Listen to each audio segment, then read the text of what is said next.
Oh, the mystery, the mystery, the mystery within. The mystery we can't believe and can't find out where it went. Remember these prophetic Great. words? Scratch a lie, find a thief. That at the time. The home of Jeffrey Williams. And where in the home are you? Should be the master bedroom closet leading to the bathroom.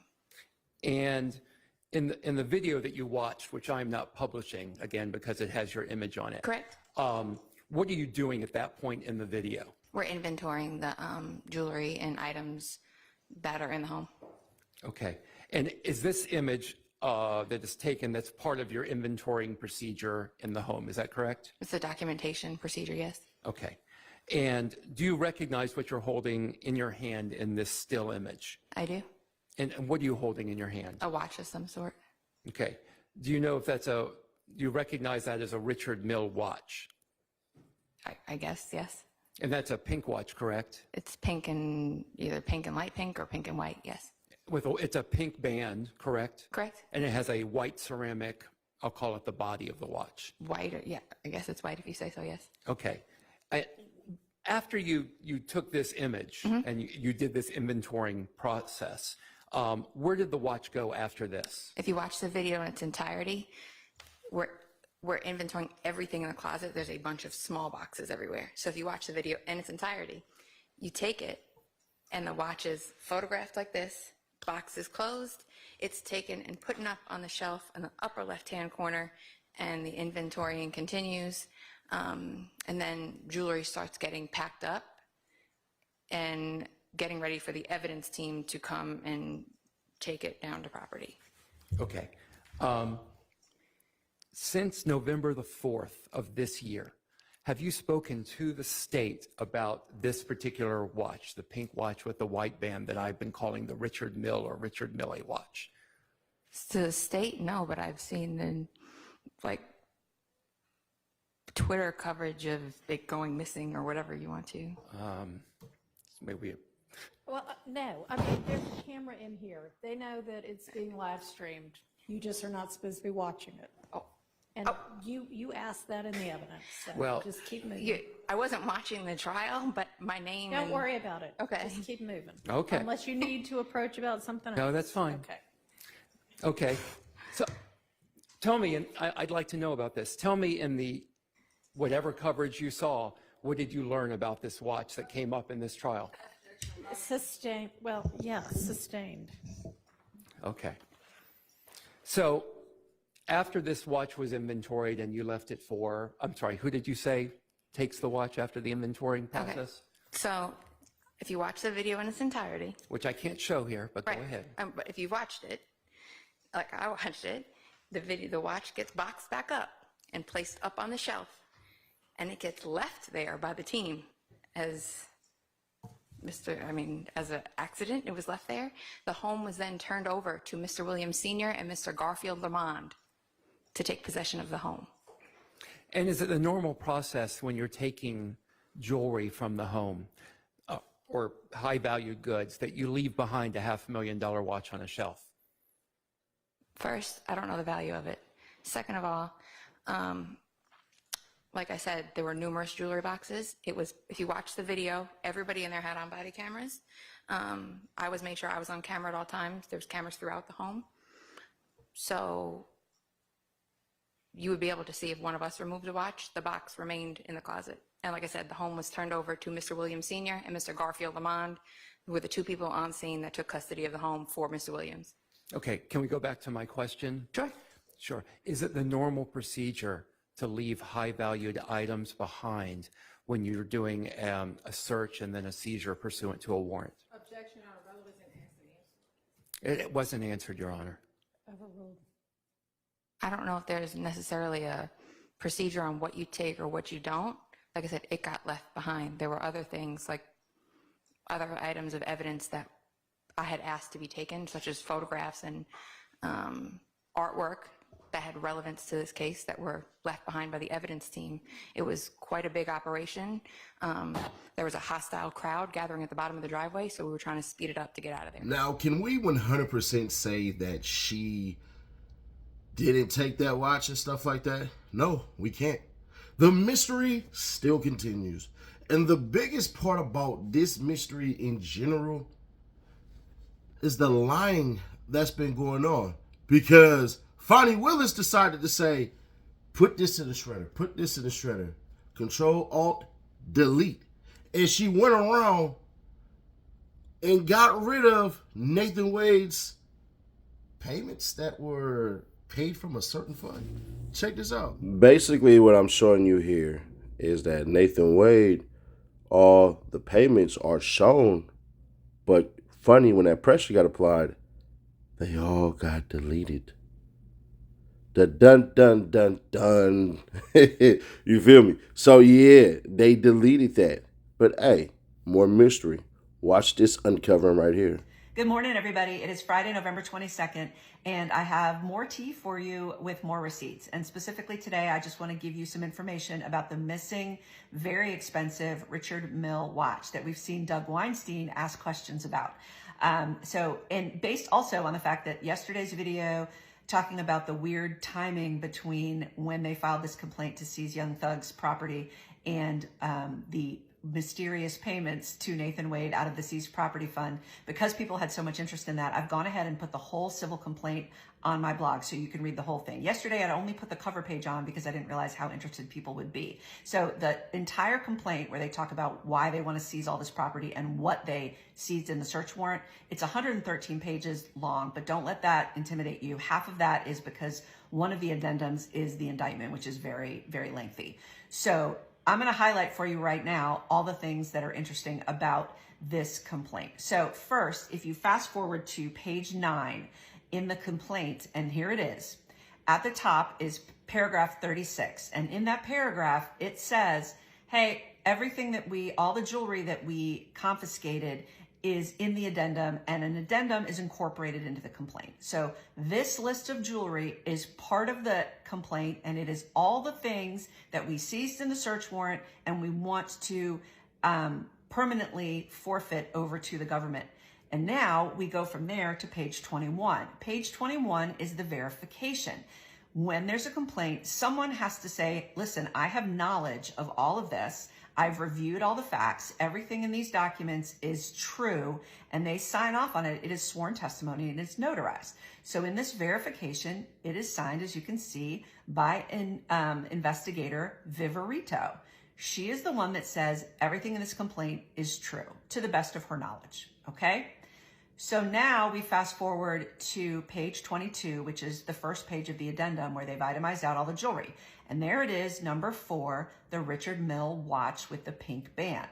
So what we know from looking at these 3 pages is on July 22nd, when this complaint was filed, they had investigator Viverito say, we confiscated the Richard Mille watch with the pink band on May 9th of 2022. We also know from the trial that investigator Viverito was seen, there's a picture of her holding this watch. Now, her argument is, oh, it got inadvertently left behind.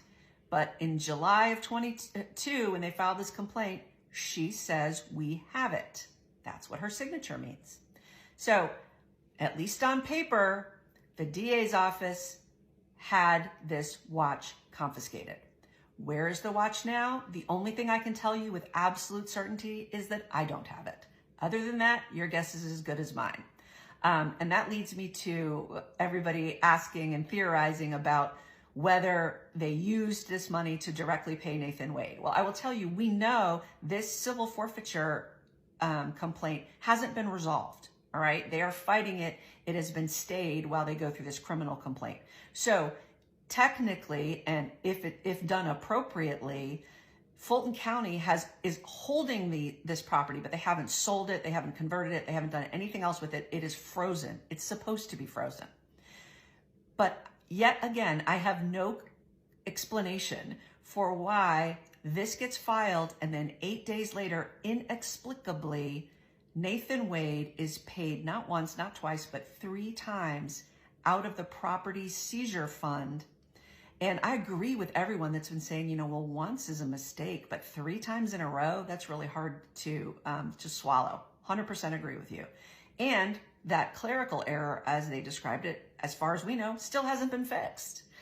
This all happened in 2022, by the way, and they acknowledged the, quote, clerical error in March of 24. So I don't have any explanation. The only thing I know is this doesn't make sense. Something is fishy, and they have a serious credibility problem. So that's the only thing I can tell you. I'm going to keep digging. I think we're just scratching the surface of the questionable activities that are going on here. And I'll keep looking and I'll keep you updated. Now, one thing I'm not going to do, and I really, really don't like, and y'all can call me soft, y'all can call me woke, whatever. I'm neither one of those. I just don't like the burrito stuff. Like, I just don't. I'm not one of those. And maybe it's because I'm from California. I don't see the humor in associating people with foods that are ethnically around their background. But I ain't feeling it. To me, it sounds like, oh yeah, Chicken Cedric or something like that. Like, bro, I'm not feeling it. If y'all doing it, y'all doing it. But don't expect me to get on that train of doing that. I just got to put that out there because I ain't really feeling it. I feel like y'all can come up with better names, but that's just me. If you want to continue to do that, I'm not here to tell you what to do. I'm just saying I don't like the connotation behind it. But back to it. I was looking at the video, and please, ladies, don't leave the channel in fast hurry and in a hurry. There was a photo of Miss Viverito that looked really, really nice. Now, as a man who is a lover of women, tall, short, skinny, big, I like face, like, personally. So if somebody like, I like face, I like teeth. But one thing I noticed about Miss Viverito in that video, that they blurred her face out. Up here, she was probably about a B. But in a photo of her with that black on, she was about a D. So, I don't know, bruh. Did she get her breasts done and all this stuff and cosmetic surgery to her body? I don't know, because she could have just pressed them up and they could look like that. Any men who have dealt with B-cup women, they love to press them up, just gonna keep it authentic with you. You know, it still look good. I don't really care anyways. Just be dope. But either way that goes. Yeah, so I looked at that and was like, damn, bro, did she get her titties done? For real? Did she get her breasts did? Because that photo of her and them two just ain't aligning. But whatever. The mystery continues. And the fact that the mystery has to continue in Fonnie Willis's office has basically not destroyed all the rumors. You created more. Got me wondering, what else are you hiding? Because at the end of the day, when y'all get audited for that stuff, you do have to source stuff. One of the best things and worst things about money is sequential codes, transactions. We have cameras everywhere. She said, oh, Jeffrey Williams' house has cameras. So are you telling me that if Mr. Williams' Homes produces what you said to be true, will that exonerate you? Yeah. But will you say this? If we see that you were handling some stuff and you took it out of there, can you turn yourself in or turn the watch in? Just keeping it authentic with y'all, because at the end of the day, it's looking like misappropriated funds, and it's definitely looking like you got something to do. And she said something that nobody else has said. We never said on Twitter that Viverito stole anything. She inserted herself into it. Remember, we knew nothing about her. We didn't know that Doug was going to bring up that Richard Mille watch. We knew none of this stuff. So now you're basically creating the chaos that you claimed that you didn't want to be a part of. Ed said you didn't watch the trial. You said you read stuff on Twitter. But when Caleb Bumpus, Stillwell Jackson III, I'm sorry, I just can't stop I can't stop doing it. I'm sorry. But when Caleb Bumpus called you whatever she called you, You wasn't listening on no podcast. I don't know. Does Kayla have a Spotify podcast where she converts the audio and put it on there or anything like that? Did she put it on Twitter herself? Was she putting clips up of her own stuff? Not that I seen. So you would have had to have watched that. You're lying. I'm convinced that everybody that takes that damn stand is a liar. I'm just convinced now. More than ever. More than freaking ever. All of y'all. Y'all all liars. From the grannies to the babies to everybody. Y'all all up there lying. Y'all some lying ass people. And it's Saturday, so I can say that, so I ain't got to, cuss. But either way that go, bro. More mystery, more mystery, more mystery. And at the end of the day, that's going to create the intrigue. We truly don't know. I think Viverito knows. And I think something happened to that watch where it was stolen. By whom? I do not know. But what I will not do, I won't rule her out. But hey, y'all let me know. If you see me out in Atlanta, man, say what's up. I take pictures. I do all that, man. I be pounding it up. You feel me? Might make noise. You feel me? But yeah, no. Y'all catch me outside, man. Say what's up, bro. I do take flicks and all that stuff. I got my dreads retwisted. I got my beard trimmed, so I ain't gonna look homeless on y'all pictures. Some of y'all be like, bro, you looking a little homeless, man. I can't make it seem like I'm out here feeding the homeless. It is Thanksgiving, though, so yeah. So yeah, man, I'm cleaned up, man. Females, males, y'all want to take a flick with the guy, man. The hood lawyer, I got you. Other than that, man, share to keep your people aware. Subscribe to our bell, stay notified. And you want to be at the live stream on Thursday. Like I said, I'll let y'all know more detail about it Tuesday. But all right.